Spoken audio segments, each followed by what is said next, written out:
Jumat pagi, terjadi kecelakaan beruntun di Jalan Soekarno-Hatta, Simpang 5 Rapak, Kota Balikpapan, Kalimantan Timur. Kecelakaan mengakibatkan 4 orang tewas, sementara 30 lainnya terluka. Kecelakaan yang melibatkan banyak kendaraan ini diduga disebabkan oleh rem truk yang blong, sehingga pengemudi tidak bisa mengendalikan kendaraan yang akhirnya menabrak 6 unit mobil dan 10 sepeda motor. Supir truk M. Ali mengaku pompa angin rem truk yang dikendarainya tidak berfungsi. Akibatnya, ia menabrak sejumlah kendaraan. Perlu diketahui, rem truk berbeda daripada mobil kecil. Kebanyakan truk sudah menggunakan sistem full air brake atau rem angin pada pengeremannya. Rem truk dan rem angin membutuhkan pemeriksaan kelayakan sebelum, saat, dan setelah mengemudi. Sebelum mengemudi truk dengan rem angin, maka setiap pagi mereka harus memeriksa air brake check. Pengemudi juga harus memperhatikan keseimbangan distribusi angin ke masing-masing roda. Pengemudi harus membuang angin dari air tank sebelum menghidupkan mesin. Ini dilakukan setiap hari karena udara yang ada di tangki akan menjadi air di pagi hari. Jika dibiarkan, bisa jadi angin palsu yang membuat kemampuan rem berkurang. Tim Liputan Berita 1.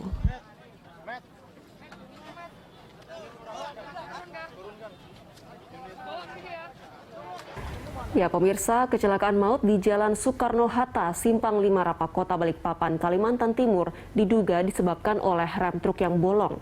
Maksud kami blong sehingga pengemudi tidak bisa mengendalikan kendaraan hingga akhirnya menabrak 6 unit mobil dan 10 sepeda motor. Kenapa rem truk sering blong?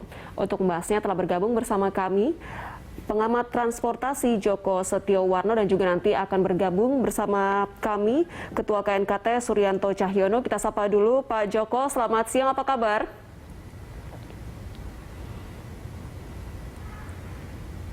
Ya, bisa di-unmute dulu audionya Pak Joko. Ya, selamat siang. Baik. Alhamdulillah sehat. Alhamdulillah, terima kasih sudah bergabung bersama kami siang ini. Pak Joko, kalau kita lihat dari kronologi kejadian yang juga sudah dirilis oleh pihak kepolisian dan juga kalau kita lihat dari rekaman CCTV, ini bagaimana analisa Anda terkait kecelakaan yang terjadi di Balikpapan? Apakah mungkin kecelakaan ini memang disebabkan oleh human error? Ya, sebenarnya kecelakaan truk ini hampir setiap hari terjadi di Indonesia. Ya, cuma masalahnya kemarin itu kejadiannya di tengah kota dan itu ada terekam oleh CCTV, itu jadi heboh. Tetapi beberapa waktu yang lalu juga ada terjadi dalam sehari itu nggak salah lebih dari 3 kali itu. Ada yang di Jambi, ada yang di Lamongan, ada di Pasuruan. Coba dikatakan tiap hari tanpa jeda adanya kecelakaan truk. Itu kita prihatin ya. Baik. Nah ini ya puncak gunung es lah terjadi seperti ini. Nah masalahnya adalah sebenarnya ya secara umum kalau kecelakaan itu kan karena faktor manusia bisa, faktor sarananya, atau prasarananya, atau lingkungan. Itu secara umum ya. Namun untuk lebih detail itu sekarang sudah ada KNKT. Nah KNKT lah yang punya hak untuk melakukan investigasi. Nah, saya kira nanti dari investigasi itu nanti akan muncul banyak rekomendasi pada pihak-pihak yang terlibat dalam penyelenggaraan angkutan di jalan. Baik itu dari perhubungan darat, dari dinas perhubungan, kemudian dari kepolisian, bisa juga dari pemilik angkutannya juga, ya, kemudian dari yang mengorder barang juga bisa. Baik, jadi memang yang terjadi di Balikpapan ini bisa kita sebut hanya yang terlihat di permukaan saja. Sebenarnya banyak sekali ya Pak kecelakaan truk bermuatan besar yang terjadi setiap harinya di Indonesia. Nah ini kalau dari pengamatan Anda, apakah memang faktor utamanya ini disebabkan oleh rem blong? Nah ini persoalan rem blong ini sebenarnya persoalan teknis ya. Jadi kita tidak bisa mengatakan langsung itu rem blong. Makanya rem blong atau istilahnya paling mudah itu ya bahasanya kegagalan pengereman. Itu mungkin lebih tepat ya. Kalau remblong nanti ya itu biasanya nanti KNKT akan melakukan penyelidikan lebih mendalam lagi, investigasi. Nanti mungkin Pak Suryanto akan bisa menjelaskan lebih detail nanti gitu. Oke, jadi lebih tepat untuk disebut sebagai kegagalan pengereman ya Pak. Nah, jika kita lihat memang dari muatan truk ini yang disebutkan bermuatan 20 ton, kemudian juga kondisi jalanan yang dilalui truk saat itu memang konturnya menurun, ini apakah memang berpotensi untuk merusak sistem pengereman itu Pak? Nah, ini juga kalau mengemudikan truk ini juga perlu keahlian ya. Jadi tidak semua orang juga bisa atau boleh mengemudikan truk. Makanya dia punya SIM khusus ya untuk truk ini. Selain itu juga harus punya skill lah ya. Selain juga kendaraannya harus dalam kondisi prima. Nah, kebetulan di Balikpapan ini kotanya kan konturnya tidak rata. Ya, naik turun. Nah, apalagi ini juga mungkin jalannya tidak begitu lebar sekali seperti jalan di ibu kota kan. Nah, ditambah lagi ini juga jalan bukan jalan nasional, jalan provinsi. Memang sudah direncanakan akan dilakukan perbaikan geometrik dan perbaikan persimpangan lah. Antara lain usulannya kalau nggak salah tahun 2014 itu dibuat ada persimpangan tidak sebidang di sana. Jadi akan dibangun flyover. Namun karena jalan provinsi yang menggunakan APBD provinsi. Nah, kalau minta pusat, tentunya status jalannya harus berubah menjadi jalan nasional dulu. Baik, ini kalau kita lihat selain dari sisi kontur jalanan yang juga memiliki faktor ya Pak, sedikit banyak menyumbang faktor kegagalan pengereman itu. Nah, kalau kita lihat dari sisi beban muatan, adakah memang sebenarnya batas ketentuan maksimal aman bagi truk tronton untuk memuat suatu barang agar memang tidak akan berpotensi untuk merusak atau menggagalkan sistem teknis pengereman truk tersebut? Ya, memang idealnya berat yang diizinkan itu adalah maksimal 5% toleransinya. Nah, itu kan biasanya di bukir itu akan tahu berapa yang beratnya diizinkan itu. Ya, nah, makanya setiap kendaraan angkutan umum, entah barang maupun penumpang itu setiap 6 bulan sekali ada namanya uji berkala atau KIR. Nah, dari situ akan ketahuan nanti berapa beban yang dibolehkan, maksimal boleh 5% toleransinya. Oke, nah kalau kita lihat kecelakaan truk bermuatan besar di Indonesia yang seperti Bapak sebutkan tadi hampir setiap hari ini terjadi dan memang ada juga sistem prosedurnya yang menentukan bahwa baiknya diuji secara berkala setiap 6 bulan sekali. Nah, kalau ada setiap hari kecelakaan truk bermuatan besar, apakah artinya memang pengelola truk tidak disiplin dalam melakukan pengecekan secara intensif untuk mencegah terjadi kecelakaan? Nah, begini, pengujian kendaraan itu kan dilakukan oleh Dinas Perhubungan di daerah. Ya, standar sudah diberikan oleh Direktorat Jenderal Perhubungan Darat. Nah, apakah itu akan dilaksanakan sesuai dengan aturan di daerah? Ini saya juga kadang-kadang meragukan juga. Saya juga dapat informasi dari satu daerah provinsi, saya bisa sebutkan, itu punya 15 tempat pengujian dari 15 dinas perhubungan. Namun yang benar-benar melaksanakan sesuai prosedur itu hanya 2 dari 15 itu. Nah, ini kan menakutkan juga, apalagi ada dinas perhubungan di daerah yang karena di daerah itu kalau namanya uji berkala itu bagian dari PAD. Jadi bukan itu bagian dari keselamatan. Jadi mendapat target dari DPRD-nya untuk menaikkan PAD. Ini yang keliru sebenarnya.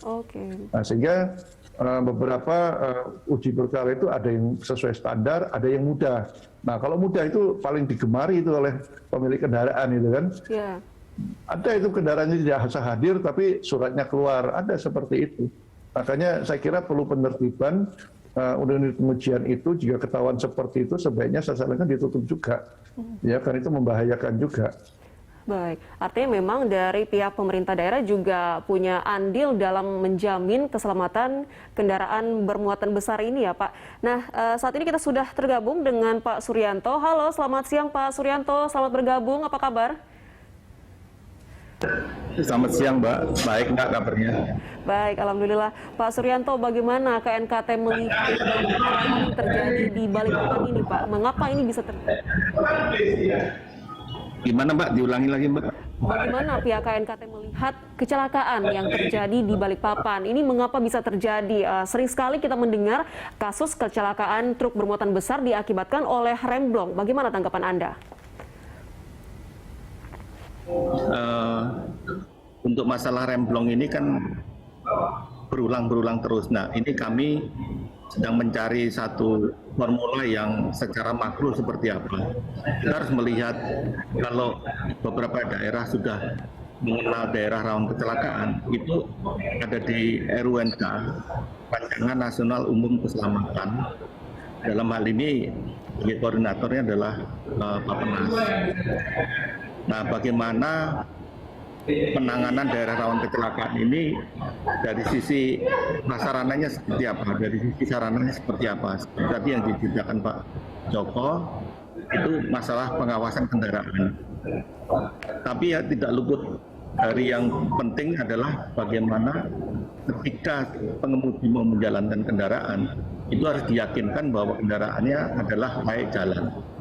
Setelah itu, faktor-faktor yang lain, nah ini harus dikoordinasikan secara komprehensif oleh satu badan. Nah, dalam hal ini kita harapkan Bappenas lah yang menjadi moderatornya dari semua kementerian dan lembaga untuk bagaimana penanganan daerah rawan kecelakaan.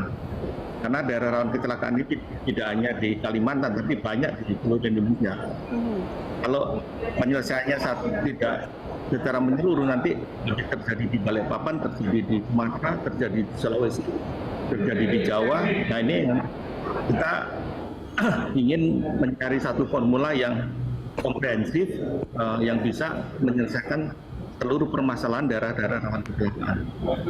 Kalau katakan sudah diidentifikasi daerah tersebut adalah rawan kecelakaan, maka sebaiknya juga minimum dinas perhubungan setempat berkoordinasi dengan instansi lainnya seperti kepolisian ataupun Kementerian PUPR untuk bagaimana mengurangi hazard-hazard yang ada di lokasi tersebut. Jadi nggak usah nunggu dari pusat, tapi bisa dilakukan dulu. Apa yang bisa dilakukan, yang belum bisa ya nanti kalau memang tanggung jawabnya di pusat ya akan dikerjakan oleh pusat.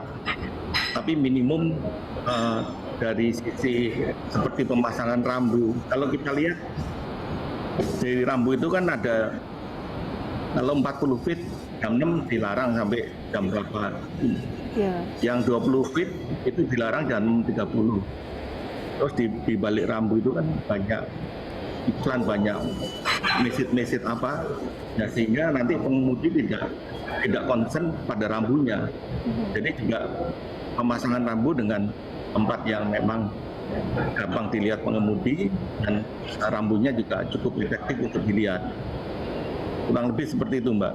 Baik, artinya ini melibatkan kerjasama ya Pak, keterlibatan tidak hanya dari pengelola kendaraan bermuatan besar saja, namun juga dari Pemda melalui Dinas Perhubungan. Kita masih akan bahas lebih lanjut usai jeda. Pemirsa jangan kemana-mana, Lunch Talk akan segera kembali.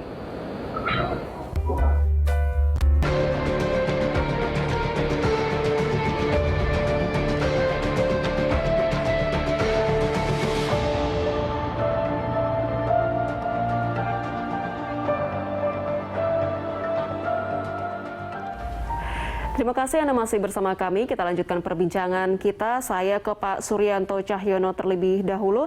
Pak Suryanto, sejauh ini seperti apa keterlibatan KNKT dalam ikut melakukan investigasi kecelakaan yang terjadi di Balikpapan, dan apakah sudah ada update terbaru dari yang didapatkan oleh tim di sana?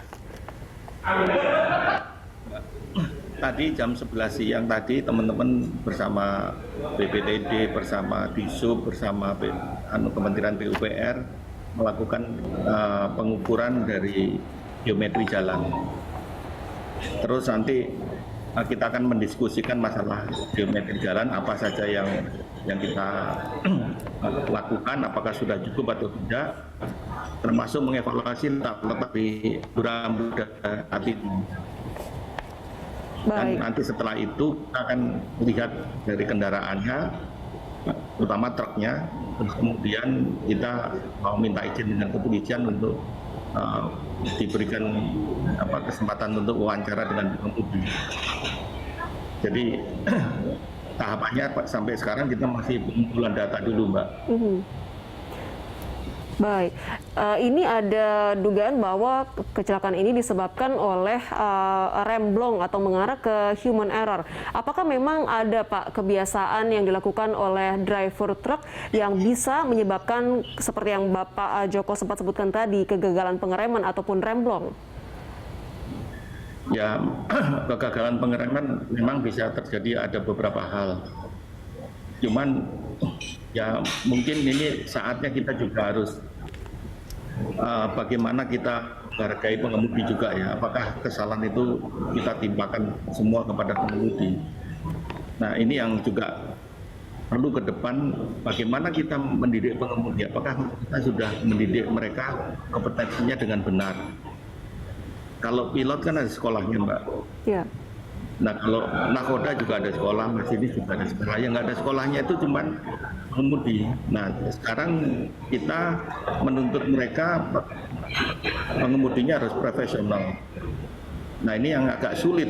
Pengemudi itu bukan satu cita-cita, nggak ada orang ingin jadi pengemudi. Ya.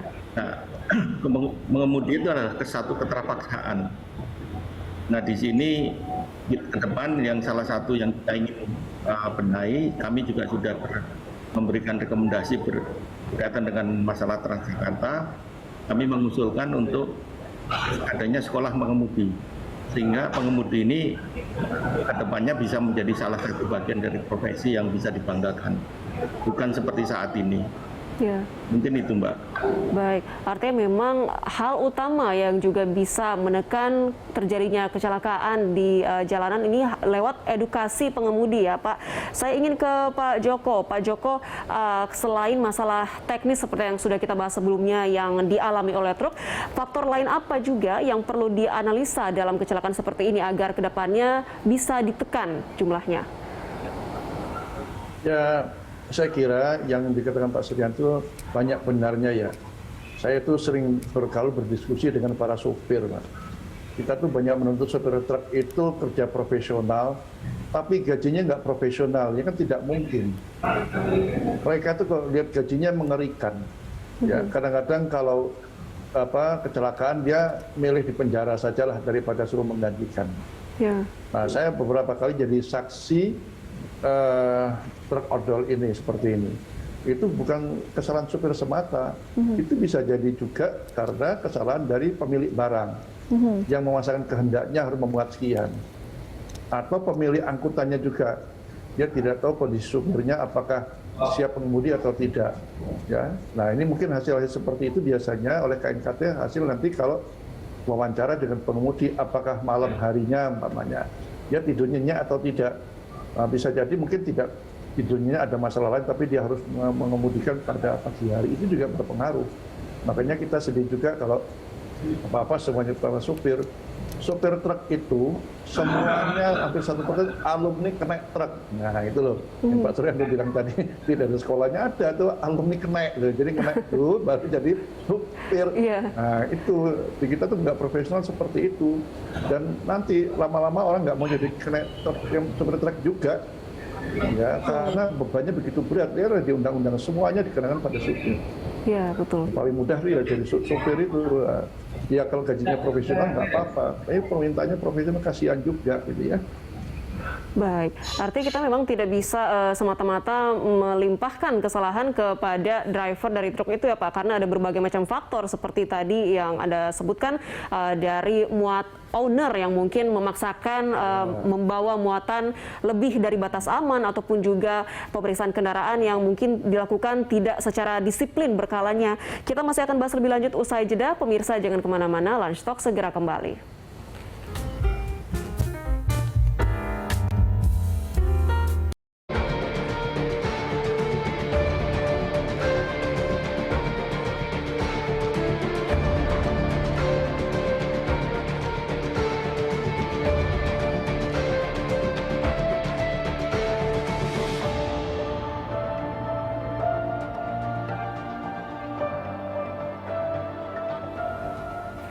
Kita lanjutkan perbincangan kita siang ini. Saya ke Pak Suryanto terlebih dahulu. Pak Suryanto, tadi di segmen sebelumnya kita sempat membahas awal mula kecelakaan seperti ini yang kerap terjadi bermula dari kurangnya pengawasan yang dilakukan. Nah, sejauh ini bagaimana pengawasan uji kelayakan truk dan apakah ada statistiknya berapa banyak truk kita yang layak jalan dan juga yang tidak layak jalan namun masih tetap dipaksakan untuk digunakan memuat barang?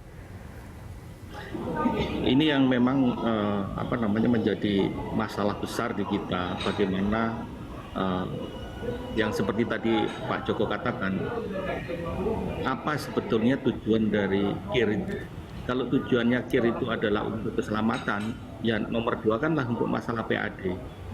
Nah, kalau memang untuk masalah keselamatan ya kita fokus benar-benar untuk keselamatan. Dan kalau kita melihat kendaraan yang tidak di KIR, itu banyak sekali, Mbak. Terus terang kami menemukan banyak. Nah, ini pengawasannya kan tidak mudah. Nah, himbauan saya juga seperti pengelola pelabuhan atau pengelola kawasan, itu kalau bisa, kalau kendaraan yang masuk di kawasan itu harus disyaratkan KIR-nya hidup, SIM-nya hidup, semua persyaratannya juga dalam kondisi baik. Kita lihat fisiknya truknya seperti apa. Nah, ini kalau bisa dari kawasan industri, dari pelabuhan, dari manapun juga, kalau mereka mensyaratkan atau barang yang mau diangkut dengan kendaraan yang layak dan supirnya juga layak, semuanya juga dalam kondisi baik, mungkin hal ini bisa mengurangi masalah-masalah kecelakaan. Mungkin perlu diketahui, Mbak, kalau kita bicara, Pak Joko juga banyak bicara dengan pengemudi ya, ataupun pengusaha dari perusahaan-perusahaan truk itu, mereka juga tidak ingin odol, Mbak, overload, overdimension. Karena si sopir pun juga, Pak, saya bawa truk yang muatan berlebih itu bukan saya seneng, Pak. Ya. Saya ngangkatnya hari Senin, itu berhentinya bisa hari Sabtu, Mbak. Nah, ini yang jadi problem juga. Jadi dia juga dalam kondisi yang tidak suka gitu. Pengusaha juga tidak suka karena truknya cepat rusak, jalannya pelan. Ya. Nah, ini sebenarnya ini yang root cause-nya ini juga harus dibenahi. Dan juga sekarang dengan masalah pandemi ini, kami juga melihat di beberapa moda transport yang lain, hubungan antara pandemi dan kecelakaan ini, terutama masalah kelaikan dari kendaraan ini juga sedang kami teliti ya, sampai sejauh mana masalahnya berkaitan gitu. Karena untuk perbaikan kendaraan, perawatan itu kan perlu biaya. Sedangkan banyak truk-truk yang tidak jalan. Mungkin itu dulu, Mbak. Baik, bisa dibilang ya Pak, mungkin ada masalah yang sudah bersifat sistematis dalam hal pengawasan dan juga kelayakan uji jalan daripada truk yang ada di Indonesia. Saya ke Pak Joko. Pak Joko, masukan yang bisa Anda berikan dari fenomena kecelakaan yang banyak melibatkan truk bermuatan besar di Indonesia, silakan. Ya, ini menjadi hal yang dilematis juga di saat pandemi ini kan. Polisi tidak melakukan penegakan hukum, ya, dengan alasan mungkin tenaga kurang dan sebagainya. Ini menjadi pembiarannya cukup lama, ya. Jadi upaya penegakan hukum itu penting, ya. Bahkan kami melakukan investigasi, ini bisa didengar oleh semua mungkin yang mendengarkan di Tol Sumatera. Mereka tuh mengeluh para supir ini. Mereka tuh dipalai oknum, aparat penegak hukum sebagai jalan tol. Itu tiap hari, Pak. 50.000, entah muatan lebih atau tidak. Namun ketika mereka mengalami kesulitan, katakanlah ada peristiwa kriminal, mereka tidak ditanggapi. Ini keluhan oleh para supir truk. Boleh suatu saat sebenarnya ditanyakan apa keluhan mereka sepanjang jalan. Jadi biaya operasional mereka cukup tinggi. Di samping itu juga KIR tadi oleh Pemda daerah. Ini masih melihat sebagai sumber pendapatan, padahal itu ada fungsi dari keselamatan. Sehingga karena PAD pun ini malah jemput bola atau beberapa Pemda itu. Jadi kalau saya dikir suratnya keluar, itu terjadi di banyak Pemda di Indonesia. Nah, ini perlu ditertibkan juga kalau ini masih terjadi. Sampai sekarang saya kira beberapa daerah seperti saya sebutkan di awal ya. Ada satu provinsi 15 tempat uji KIR yang benar tuh hanya 2, coba bayangin. Pak Suryanto pernah ngalami lah di UPPKB kok melihat ujian itu ngeri. Ya. Nah, sekarang kita bicara lebih fokus lagi di Kalimantan Timur ini ada ibu kota negara akan dibangun di sana. Nah, cuma saya ingatkan jangan sampai nanti kita teriak-teriak overload truk odol ternyata membangun IKN nanti pakai dump truck gitu ya. Iya. Lewat yang memang jalan nasional. Ini kan ironis sekali. Betul. Nah, sekarang kita ingatkan kalau membangun IKN nanti jangan gunakan truk odol. Baik. Ini harus diingat, itu membahayakan, dia harus mencari jalur khusus. Gitu lah. Ya semoga hal ini tidak terulang lagi lah. Saya nggak tahu hari ini, hampir setiap hari pokoknya ada istilahnya remblong bukan remblong kegagalan pengereman itu tiap hari terjadi. Betul. Nah, cuman yang fokusnya tadi mungkin karena ada CCTV jadi heboh ya. Iya. Nah, tempat lain sudah kejadian baru diliput gitu, bedanya di situ. Makasih. Baik.